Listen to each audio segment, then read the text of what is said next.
The coffee was already cold by the time I noticed. That's how I knew something was wrong. Not with the coffee, but with me. I'd been sitting at my kitchen table for 20 minutes, turning the mug in my hands, watching the steam disappear. And I hadn't taken a single sip. I was just staring at the folder my son-in-law had left on the counter the night before. It was a plain manila folder, the kind you buy in bulk at the dollar store. He'd set it down next to the fruit bowl like it was nothing, like it was a grocery receipt or a takeout menu, and said, "No rush, Beverly. Just look it over when you get a chance." Beverly. He always used my name when he wanted something. My daughter had been with him when he said it. She was standing by the refrigerator, not looking at me. She was looking at the tile floor, tracing the grout lines with her eyes the way she used to do as a little girl when she was waiting for something to be over. I should have caught that. I didn't. I opened the folder that morning and read the first page 3 times before the words started making sense. It was a quitclaim deed, my house. The one I'd lived in for 31 years. The one where I painted every room myself after my husband passed, because I needed something to do with my hands, and blue seemed like the right color for the bedroom, even though Warren would have hated it. The deed had my name on it and a blank line where my signature was supposed to go. There was a sticky note on the second page in my son-in-law's handwriting. It said, "Notary appointment Thursday at 2 p.m. We'll drive you." Thursday was 3 days away. I put the folder back on the counter and went to get dressed. I had a hair appointment at 9. Patrice has been doing my hair for 11 years. She has a small salon 2 miles from my house. 4 chairs, a shampoo station in the back, a little waiting area with a wicker levee seat that's been there so long it's become part of the floor. She plays gospel music on a Bluetooth speaker she keeps on the shelf next to the color supplies. And she always has those soft peppermint candies in a bowl by the register. The kind wrapped in cellophane that crinkles when you open them. I've told Patrice things I haven't told my own sister. That's just how it is with some people. You sit in their chair long enough and the truth comes out. That morning I walked in at 5 after 9 and she was already waiting. She took one look at my face and didn't say a word about the weather or the traffic or any of the usual things. She just handed me a peppermint candy and pointed at her chair. I sat down. She draped the cape around my shoulders. "You look like you've been up since 4, she said. 3:30, I said. She made a sound in the back of her throat. Talk or don't talk. Either way, I'm here. I looked at myself in the mirror. I looked older than I remembered. I'd been looking older than I remembered for a few years now, but that morning it was sharper. I could see it in the set of my jaw, the way I was holding my shoulders up near my ears like I was bracing for impact. I told her about the folder. I told her about the sticky note. I told her my son-in-law's name was Russell, and that he'd been married to my daughter Amber for 6 years, and that for the first 4 of those years I had genuinely liked him. I told her about the house, how Warren and I bought it in 1993, how we'd raised Amber there, how I had no intention of selling it, had never mentioned selling it, had never even thought the word sell in connection with that house. Patrice listened. She separated my hair into sections. She didn't make sounds of agreement or gasps of surprise. She just listened. "What does Amber say?" she asked finally. "She says it makes sense. She says the house is too big for me, and the property taxes are going up, and they found a lovely condo in the same school district, and wouldn't it be nice to be closer? Closer to them? And the money from the sale?" I looked at my hands in my lap. Goes into a joint account for my expenses, so they can help me manage things. Patrice was quiet for a moment. I watched her face in the mirror. She was thinking. Beverly, she said carefully. Do you want to move? No. Have you told them that 3 times? She nodded slowly. She didn't say anything else for a little while. The gospel music played. Someone's phone rang in the back and stopped. A car went by outside. Then she leaned down close to my ear, not whispering exactly, but low, private, and she said, "Don't turn around. Don't react. Just keep looking in the mirror." My heart stopped. "Russell is in the parking lot," she said. "He's been sitting in his car since you walked in. He's on the phone." I looked at the mirror. I couldn't see the parking lot from where I was sitting, but Patrice could see it from her angle, past the front window, over the wicker love seat. "He followed me," I said. My voice came out flat. "Looks that way." I sat very still. The cape felt heavy on my shoulders. "Is he coming in?" "No, just sitting there." I thought about the folder on the counter. I thought about the sticky note, "We'll drive you." I thought about the 3 times I had said I didn't want to move, and the 3 times the conversation had pivoted, gently, reasonably, patiently, to why I was wrong. He had been so patient. That was the thing I kept coming back to. Russell was never angry, never pushy, never said anything you could point to and say, "There, that's the thing that felt wrong." He was always calm, always kind, always had a reason. I had mistaken his patience for goodness. I sat in Patrice's chair and understood, for the first time, that the patience had been a strategy. "What do you want to do?" Patrice asked. "I don't know yet," I said. "Finish my hair." She laughed, just a small one, and picked up her comb. "I've always been practical. Warren used to say it like a compliment. Beverly is the most practical woman I've ever known. He meant I didn't panic. He meant I thought before I spoke. He meant that when our furnace died on Christmas Eve in 2004, I was the one who found the emergency number and got someone out there by 10 that night, while he stood in the kitchen looking betrayed by the universe. I thought about that while Patrice worked. I thought about what practical looked like right now. It did not look like calling Amber and confronting her. She would tell Russell, and Russell would adjust his approach. Whatever script he'd been running would simply be revised. It did not look like calling a lawyer, not yet. I didn't know enough. I didn't know what I didn't know. It looked like going home and reading that folder more carefully than I'd read it the first time. Russell's car was gone when I left. I drove home the long way. The folder was thicker than I'd realized. I'd only looked at the top 2 pages the first time, the deed and the sticky note. Underneath those was a power of attorney document. It was already filled out. Russell's name was listed as my agent. The document would give him authority to make financial decisions on my behalf, to access my accounts, to sign documents in my name.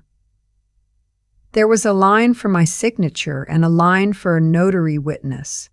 The notary appointment was Thursday at 2. I sat at the kitchen table and read every page. It took me a long time because I kept having to stop and look up. Not because I was confused, because I needed air. Reading it was like being told something about myself that I hadn't agreed to yet. Like someone had already decided what my life was going to look like and was just waiting for me to catch up. I thought about the last 6 months. I thought about the small things. Russell offering to drive me to my doctor's appointments. Just easier that way. No need to deal with parking. Amber suggesting I let Russell handle the insurance claim after that fender bender in February. He's so good at that stuff, Mom. Russell asking to be added to my checking account as a joint holder so he could help cover my bills while I was recovering from my knee surgery. Just temporary. Just while you're on your feet. I hadn't said yes to that one.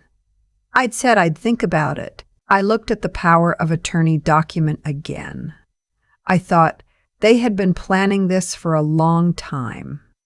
I also thought, I have 3 days. My neighbor across the street is named Howard. He's 74, retired from the post office, grows tomatoes in his backyard that he brings over in paper bags every August without being asked. His wife Frances passed 4 years ago and he took it hard, but he's steadier now. We look out for each other the way neighbors do when they've been on the same block long enough.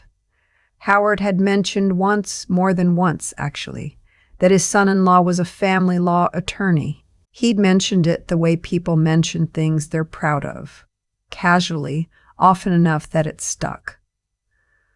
I called him from my house phone. "Howard," I said, "I need a favor and I need you not to mention it to anyone." He didn't ask why. He just said, "What do you need?" I told him I needed to speak with his son-in-law. That afternoon, if possible. That it was about a legal document, and that I would explain everything when I got there. "He's in the office until 5, Howard said. "Let me make a call." 40 minutes later, I was sitting across from a man named Philip in a small office that smelled like coffee and carpet cleaner, with the folder open on the desk between us. Philip read quietly. He read the whole thing.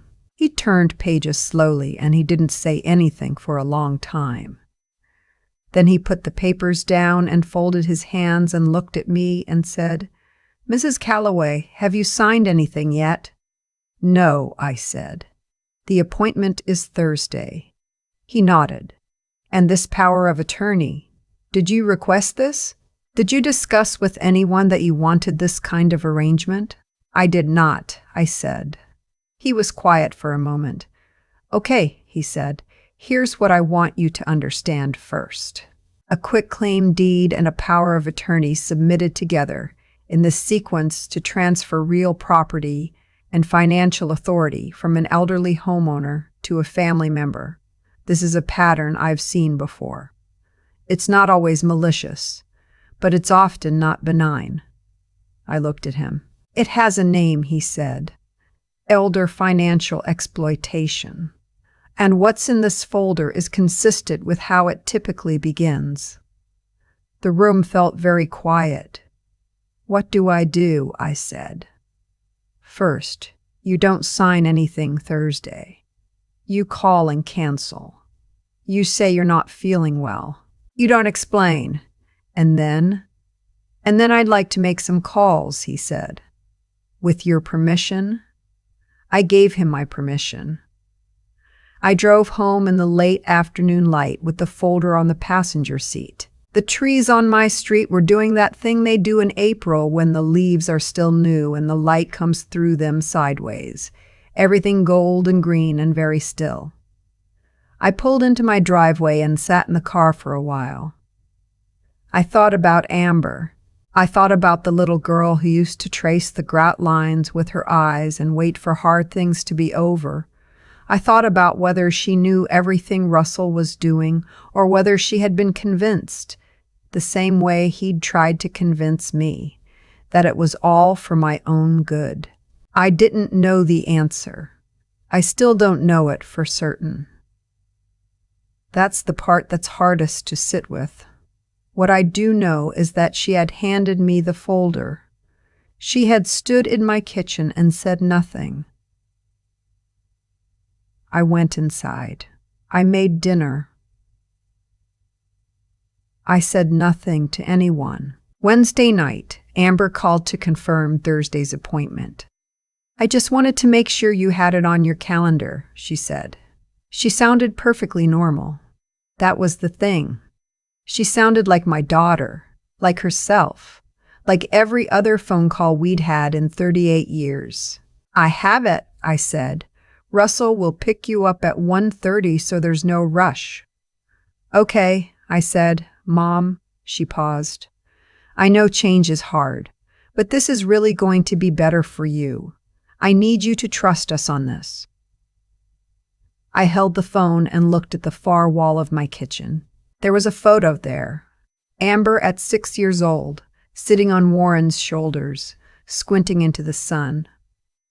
I know, I said. Good night, sweetheart. I called Philip after I hung up. Thursday morning, I called the notary's office and said I had a stomach bug and would need to reschedule. The woman on the phone was very kind about it. At 1:25, Russell pulled up in front of my house. I watched from the window. He sat in the car for 5 minutes, then walked up to the door and rang the bell. I didn't answer. He rang again. Then he knocked. Then he called my cell phone, which I let go to voicemail. He stood on my porch for a while. I watched from the side of the curtain. Then he walked back to his car and drove away. I exhaled. 30 minutes later, Philip called. I spoke with someone at Adult Protective Services, he said. And I want you to come in tomorrow with any financial documents you have access to, statements, account information, anything you've received in the last year. Can you do that? Yes, I said. Beverly, he paused. You did the right thing. I want you to know that. I didn't say anything for a moment. My husband would have caught this faster, I said. Maybe, Philip said. But you caught it. The next weeks were not simple. I won't pretend they were. There were conversations with Amber that I don't have words for yet. There was a period of time where she insisted I was confused, that I'd misunderstood the documents, that Russell had only been trying to help. There was a period where she stopped calling. There was a period where I sat in my house alone and questioned what I knew to be true. Not because I was wrong, but because doubt is what happens when someone you love tells you that you're imagining things. Philip referred me to an attorney who specialized in elder law. Her name was Sandra, and she had a way of explaining things slowly and clearly without making me feel slow. She filed paperwork. She sent letters. She made phone calls I didn't have to make myself. An investigator from Adult Protective Services came to my house and sat at my kitchen table and asked me questions for 2 hours. I answered all of them. It was exhausting in the way that honesty can be when you've been holding things carefully for a long time. Russell was ultimately asked to repay money he had redirected from a joint account Amber and I had opened years ago, one I'd nearly forgotten about, that he'd been making small withdrawals from for 8 months. The amounts were not large. They added up. The deed was never signed. The power of attorney was never notarized. My house is still mine. Patrice called me the week after everything settled.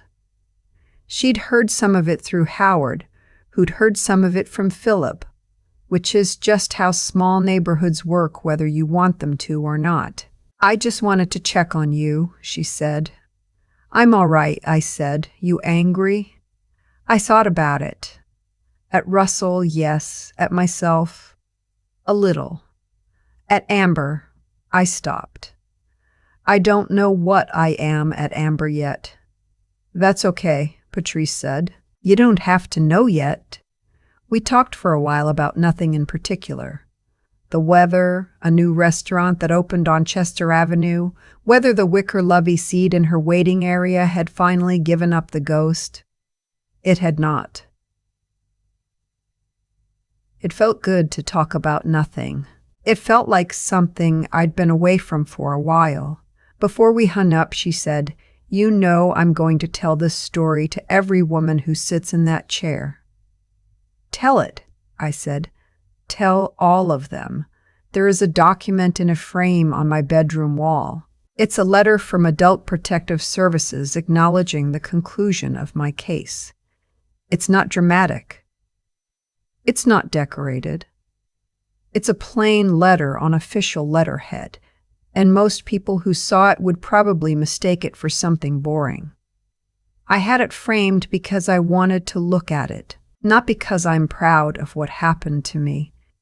Because I'm proud of what I did when it was happening. I didn't panic. I didn't confront. I didn't cry in Patrice's chair, though I wanted to. I sat still and I thought, and I found the right people, and I did not sign my name to something that wasn't true.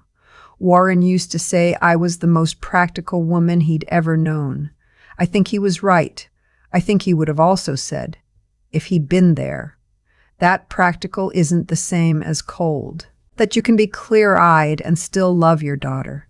That you can protect yourself and still grieve the version of a person you thought you knew. I'm still figuring out how to do all of that at the same time. But the house is blue. The bedroom is still the color I chose. And every morning I make my coffee, and I let it get cold while I sit at the kitchen table. And I drink it anyway, cold or not. Because some habits are mine, and I'm keeping them. I've thought a lot about what made this possible. Not the outcome. The outcome was just paperwork and phone calls and a lot of sitting in offices. I mean what made it possible for me to catch it at all. And I keep coming back to the same thing. I paid attention to how I felt, even when I couldn't explain it yet. That morning at my kitchen table, with the coffee going cold, something already new. I didn't have words for it. I didn't have evidence. I just had a feeling that sat in my chest like a stone, and instead of talking myself out of it, instead of saying you're being paranoid, you're being difficult, you've always been too suspicious, I let it be there. I went to get my hair done.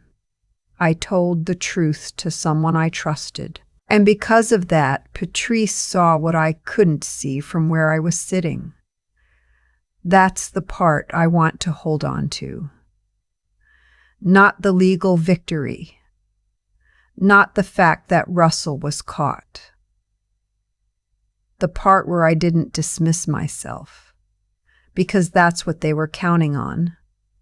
Russell wasn't aggressive. He wasn't cruel. He was patient and reasonable and always had a sensible explanation, and he understood that a woman who has been told her whole life not to make a fuss, not to be a burden, not to be difficult, she'll talk herself out of her own instincts before anyone has to do it for her. He didn't need to force anything. He just needed me to doubt myself long enough to sign my name. I almost did. What stopped me wasn't courage in the dramatic sense. It was something quieter than that. It was the decision to treat my own discomfort as information rather than inconvenience. To say something is wrong, and I am going to find out what, before I do anything I cannot undo. That's something I wish someone had told me decades ago. Not to be suspicious of everyone, not to assume bad intent, but to understand that your hesitation is not weakness. Your reluctance is not stubbornness. Sometimes the most intelligent thing you can do is stop and sit with what you know and refuse to be rushed. Russell rushed me. The sticky note with the notary appointment. The offer to drive me. The follow-up call from Amber the night before. Every piece of it was designed to move me forward before I had time to think clearly. That's not love. That's pressure wearing the clothes of love. And Amber. I'm still working through that. I think she believed, at least partially, that it was for my benefit. I think Russell had convinced her the way he'd almost convinced me, calmly, over a long time, one reasonable sentence at a time.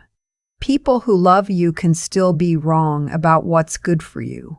People who mean well can still cause harm. Holding both of those things at once is hard. I'm still learning how to do it. What I know is this: integrity is not only about what you refuse to do, it's also about what you refuse to let be done to you. Protecting yourself is not selfishness. Asking questions is not ingratitude. And choosing not to sign, not to hand over the thing that is yours, the thing you built and kept and painted blue when you needed something to hold on to, that is not stubbornness.